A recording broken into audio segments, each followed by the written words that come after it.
Welcome back to Testing with Destined. Today we have Airless. I know I'm probably not saying that right, but also I don't know how to say it. That's what you guys are getting. And I'm going to be going over her kit, where she might be useful. And I'm going to tell you guys right now, she's the single best GvG healer in the game for a variety of teams. Her and Carnelian are going to be number 1 and 2. And she's really strong. Not game-changing in some areas, but absolutely game-changing in others. You'll see what I mean as we go. Obviously, there's also Sithra and Kane, which will have their own videos. I recommend you guys check those out. And Eirlys is the one that I was the most interested in testing out, and I'm very excited to check her out. So before I get into this, make sure to like, subscribe. Best way to support the channel. If you like videos like these and you want me to continue to be able to make them, that's the best way to support me. Anyways, Eirlys is a Watcher Northerner healer. These are the two best healer factions in the game, in my opinion. Esotericist is up there as well, but I think these two are very good. Single target healer, team protection, ally buff. She has 18 cost and is a healer class. As you can see, the range is the same as a Lily. You're going to see me compare her to Lily quite a bit. Her range is just very basic. Then stat-wise, 11,000 HP, which is a little low for healers, especially recently, but it's okay. We have attack 5,500, which is incredibly high for a healer. We also have, obviously, the resistances and all of that. 18 cost, 60 root deployment time, -5 because she's a Northerner. When it comes to attack interval, she is at 2.5, which is actually below average, I'm pretty sure. And then normal rage regen stuff, actually a little bit higher, but it's not going to matter too much. Going into the kit, we have when healing allies, applies Serene Breath to them and grants physical damage reduction and magical damage reduction to allies when Serene Breath, or with Supreme Breath. Serene Breath is 10 seconds. When Airless heals allies with Serene Breath, she provides an extra 30% healing bonus. Up to 2 allies with Serene Breath can be on the field. This effect cannot be dispelled. What you want to think of this as is a finite protecting ability. It's similar to something like an Eloin or something along those lines, but it can only affect a couple people. So as you can see, we have 25% on both magic and physical damage. But of course, it can only affect 2 people at a time. She's also going to increase healing. So this is where the GvG stuff comes in. You're going to see a lot of GvG related abilities. Still, I think this could be useful in a couple other areas, which we'll get to later. When healing allies with Serene Breath, restores 2% rage to the caster. So she's going to get her ult even faster. So her ult's going to come back very fast. Then we go to the abilities. The basic is just 120% attack-based healing to 1 ally in range. You're going to want attack speed, and healing effect, mostly health for certain areas. That's how you're going to want to build her. First passive, 1 ally in range can be immune to 1 instance of fatal damage. If the ally triggering this effect is with Serene Breath, also gains immunity to all damage for 5 seconds. This effect can be triggered at most 1 time every 50 seconds. The Serene Breath, once again, goes to 2 allies. And when they have it, they're just going to be able to, first of all, stay alive, which is how it works. And then they're also going to be immune to damage for 5 seconds. So that is ridiculous. That's a Lily-like ability, but on a legendary healer that heals for monstrous amounts. Crazy. Second passive, while the hero is on the field, allies recover an additional 1% rage per second. Allies with Serene Breath instead recover 2% rage per second instead. So 2 people on the field, if they're in a range, are going to have 2% per second. And you might notice that if we go over to Eloin, Eloin is the only other unit in the game that has rage regen across the entire field. And it's 1% rage per second. Well, that's exactly what Airless does. But Airless takes it a step further by doing double that to people who have Serene Breath. I think I called it Serene Grace before, my bad.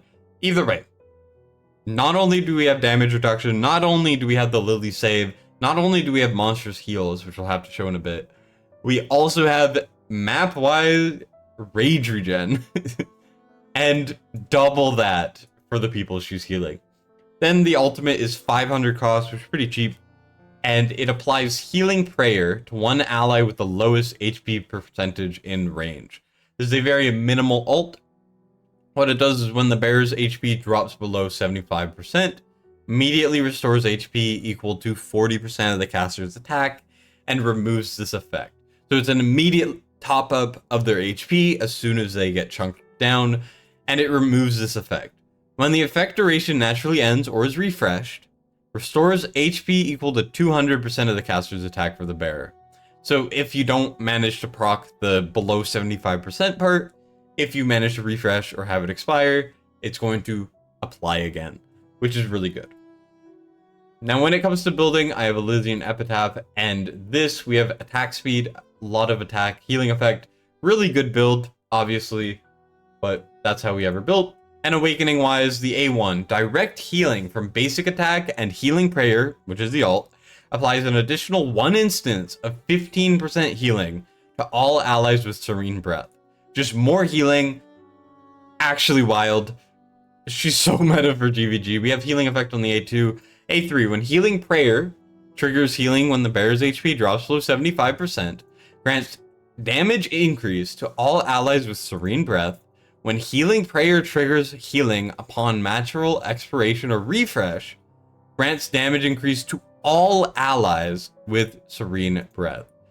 Instead of it being 50% when your unit gets hit, and instead is 30%. Really solid A3, great for GvG once again. And when Sanctuary of Light is triggered, reduces the hero's attack interval by 35 for 15 seconds. Sanctuary of Light is the revive type of thing, and it's just going to make her attack so much faster. Insane healer, but very single target heavy. So what we're going to do is we're going to go to GvG immediately. Guild versus guild is where we're going to see the most potential, I think. I think this is where she specializes. She's basically a legendary Lily if Lily was better, right? So here you can see that we are going to go in with just this team, and then I'm going to put both of those units on this team, and we're going to try that as well. So what I want to do is I want to hit this. What we're going to do is we're going to do a variety of things. We're going to hit him with the chompers.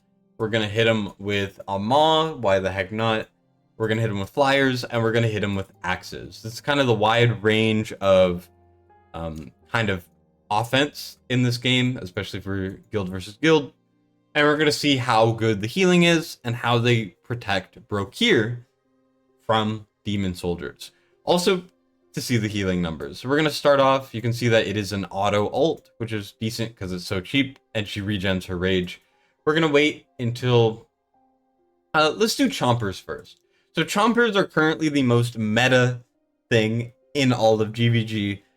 They are ruining every team. It's almost impossible to counter them. The way you counter them is by having your tank die, and then the rest of your units handle them, basically. You're trying to make it so that once the tank dies, you're able to hold them off. Well, for this, you're going to be able to actually keep your tanks alive if she can heal well. So what we're going to do is we're going to do Chompy in the back, then we're going to do one set of spiders to kind of make them grow a little bit, and then we're going to do the second set to make them grow even further. I realize now that we don't have damage. So, never mind, I'll try the Chompy in a second. We'll do that in a bit. Let's start with the axes. So first of all, Brokir is going to get a ton of rage, just because of the rage regen. And when she starts to heal him, we're going to get even more. Not only that, the ultimate goes out even though no damage has been taken. One of the only healers that does that. 120,000 healing. Wild. Now that is on the ult, but the ult comes back very fast and it lingers. That's insane. Now let's look at how much she heals individually. 37k, 48k, 58k. Holy cow, that is insane. And you can see that Brokir's ult is jumping up rapidly. Brokir's gonna get to his ult super fast. And right there, the ultimate came off. That's how Brokir was able to get low, because she was busy trying to get her ult off. 150,000, already ulting again. Axes can't get through it. Obviously, 2 axes could probably do something, but there's no damage, right? So it's not really a fair comparison. Now let's try 2 flyers. Why the heck not? 2 flyers. These generally wouldn't kill a Brokir with a healer, but, you know, we hit it. Not even gonna get close. It's kind of fun to look at. And then the final thing I want to try is Maw. We're just doing some rudimentary tests here. But you can see, the healing is wild. Now, once again, it is only single target healing. But not only is she healing, she's doing rage regen, she's doing damage reduction. So he's actually taking less damage than he should. And she's doing this all on her own. And she gives rage to any other unit you choose to use. And she gives rage to herself. I mean, Maw's gonna get 1 spike out. And you can see that we get saved. Keep in mind, she also has a saving ability, making them unable to take damage for 5 whole seconds. Actually insane. And you can see now he can be damaged again. And that is going to recharge every 50 freaking seconds. So we can have the Maw here. We can send axes. And Brokir is just going to shrug it off for a little while. And then I'll use the actual team. This is going to be most of the showcase. 400,000 hit. We're going to trigger Brokir's proc. As you can see, an axe is going through. Don't worry about it. Here, they're unable to kill it. So there's 3 axes on Brokir right now. And a Maw. And only the Maw spike can kill Brokir. Here, we got the passive again, because she does it every 50 seconds. And now Brokir's ulting. And now we have the massive healing. But of course, Maw does 400,000 and is going to finish him off. That's impossible to have in a GvG game, because there's damage dealers that are going to be pretty much instantly killing anything you throw at them. So, obviously that wouldn't work. Now here, let's take off these units. I gotta put in kind of a throwaway unit right there. Let's put the Hex right here. Who the heck cares? And then let me put the Healer and Brokir in, and we can show the Piercer team off. This is a general Piercer team that you will be able to see in high GvG. We're using the previous maps. I don't know why it forces us to use these maps, but it does. I'm actually gonna take and I'm gonna put her yeah, let's put it like that. And then we'll do Brokir like that, and we'll do this like that. So now she's gonna give the benefits to both of those, keep them alive if they need. Now, this does serve a couple challenges, like, you know, if you rock you'll proc her passive, unyielding thingy, and then Brokir could die. But it's not like she'll let that happen easily, right? So here we have some decent BP. I have like a 125 AVAR or whatever. And we're going to hit it with a few things. First of all, I want to hit it with chompies. Then we're going to bring in the dogs, if I can find the dogs. And then the final unit, we should throw in rare tanks, just in case we need to bait Lady Alex towards the end. Let's put all of this stuff like this. This is fully hinging on the chompers. Keep in mind, everyone on this team also has no gem investment at all, so you will actually have a harder time in actual GvG matches. Let's do the Abyssals right here. Let's do the Chompies at the back, and then we will send the Spiders, because if you know anything about the Chompies, maybe I'll make a video on it. They just love to absorb demon soldiers. So right there, 62,000 on a basic heal is ridiculous. Now, there's one way we can get through Brokir, but as you can see, 40,000 heal, 50,000 heal, taking damage. Chompies at level 5 can hit twice. So what we need to do is we need to have high enough BP where a double chomp will kill Brokir. Not only that, we need to chomp in a certain point where we're not going to have 150,000 heals. And to do all of that, we're going to be able to get 1 stack of unyielding off. Right there, 1 stack of yielding has come off. Obviously, we could do another set of Chompy as well in the back. But you could see that despite the Chompy not taking much damage, which it would take in an actual game with like an A3 Lady A and everything, the Chompy is struggling to kill Brokir's Unyielding. And by the time the Chompy kills Brokir's Unyielding, we're going to be in a position where she is going to have her Unyielding all over again. Now, we are getting very unlucky here, I have noticed. I went through this earlier, and look, freaking her unyielding again. We haven't even gone through Brokers yet. But yeah, earlier I was in a position where one Chompy made it through, but it's just a combination of the defense reduction, the unyielding that refreshes, the 150,000 heal, and the 50,000 heals on every basic, let alone the 150k on the alt, and the Rage Regen giving Brokir even more, and the Rage Regen giving Lady A and Yovar more ults. It's cancer. She's going to be a top 2 GvG healer, even at A0. Keep in mind, the Awakenings make her more cancer. I'm not going to cover the Awakenings because there's other stuff I want to go into. But obviously, GvG is not for everyone. So there's other modes where healing is important, so let me go over to those. The next thing I want to do is Gear Raid 2. Now, Gear Raid 2, obviously very healer heavy. And you might notice we have 3 missing units, and Cyrus is ungeared. This is because I'm going to try to do this with the least amount of units possible. Obviously, because of Airless doing not only unyielding on a unit that's about to die, not only some of the highest heal output in the game, even if it's single target, not only the Rage Regen, which is Eloin level or higher, depending on what happens, not only is she doing damage reduction, she also just makes Gear Raid 2 so much easier.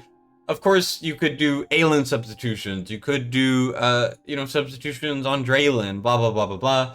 But for this, I just want to see the least amount of use I can do this with. You don't even need a Lego Lord for Ninja, that's just because I couldn't get enough ults off, and we were leaking a little bit. So here we're going to put our 2 tanks down. Then we are going to put our Sadie down. Sadie's going to draw the fire from all the rock guys, just because, we need someone to do it. Then Eilyn is the only one with an important awakening. I think A1 Hars is there too, but that's not going to matter at all. Eilyn is just like that, so she can reach Ninja. I don't think it's required, but it's definitely helpful. And then we are going to just kind of play through this normally, using the ults when the Golem Shriek comes. And then you might notice that we actually don't have a second ult for when we're dealing with the slams. So what we're going to do is we're going to Eilyn ult on one of them, keep everyone alive, and on the other one, we're just not going to ult with anyone because we don't need to, right? We can just leave it.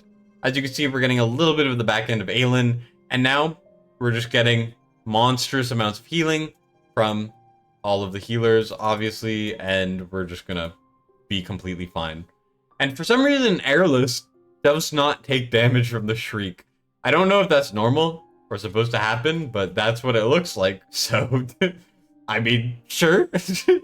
She's maybe saving herself. It's kind of hard to tell. I wish it was easier to tell if she was saving herself or not, but it happens. Hopefully Ninja comes back pretty soon. Airless is going to die, unfortunately. But you guys get the proof of concept, right? The healing output is insane, and she works very well. Now, we could also do a full team and make it through, but I think a 7 or 6 unit might be possible. I would keep an eye out on the Almighty Sword YouTube channel. He likes to do certain challenges like that. But just a little demonstration. She heals a freaking ton, basically. And then she does all the effects that you would need. Single target healing is not great, but it works. I wouldn't use her in Gear Raid 1. I would use Eloyn. And then Gear Raid 3, she is actually better than Eloyn. Now, I'm not going to go into this because this video will be long enough. Basically, on the left, people use Eloyn because Eloyn gives rage to everyone, and not only that, she also can heal the unit they use to clear the left. Well, with Airless, you just use her on the left, and she does 2% rage for the unit there. You can face her to the right to also heal the people on the right, and she'll give rage to everyone on the map and better rage to certain people on the map, right? So she's gonna also bring the unyielding, so if you get really bad RNG with the boss attacking, you're fine, right? She's 100% better than Eloyn in this content, and will be a game changer for you. Not only that, she heals better. Insane there. I think Arena, we potentially will have some usage in AoE.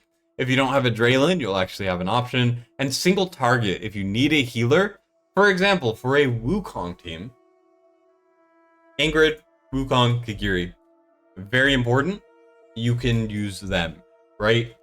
And usually you'd use Eloyn. Well, what if there was a healer that healed more, did damage reduction, When awakened, damage increase, not important. Also does better rage than Eloin. Like, well, you got Airless, and Airless is also a Watcher unit, which increases the damage frequency of the damage increase, like the damage increase frequency, making Wukong and Kagiri and Ingrid even stronger. That's ridiculous, right? So they're gonna be meta there. Airless, in my opinion, is a must pull. I think everyone should try to get an Airless if you can. Now, obviously, areas where you're gonna need some AoE healing, she might struggle a little bit, and she does not cleanse, okay? Those are pretty important things. But for stuff like GvG, for stuff like the gear raids, for arena, you know, for any piece of content where you need single target healing, Airless is going to be the single best unit in the game. The only healers that even rival her potential are Eilyn, are Nerissa, obviously Diao-Chan, but she doesn't really count, she's not a healer. Carnelian in GvG, you know, the AoE saving is sometimes more important than the single target saving. And then, besides that, I mean, Eloin is kind of outclassed in a lot of content. Now, Eloin obviously outclasses in certain things because she has the AoE healing. In Abyss, I think she will be even better. But maybe you could use Airless in Abyss too, right? Because she'll save the tank. You could build Ares in Morale and not have to worry because Airless will keep him alive for 5 seconds. Insane, right? And her healing output's really good. The only thing is she doesn't do AoE damage reduction, so you'd have to use another unit for that. Maybe she could replace Eilyn, but Eilyn just heals too much. I don't see her being super meta in Abyss, but I'm open to being proven wrong.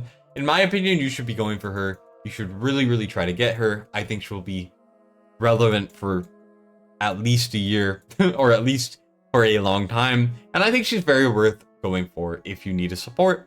That's my opinion on her. Let me know your thoughts in the comments. Like and subscribe, all of that stuff. Thank you guys so much for watching. I'll see you on the next one. Destined signing out.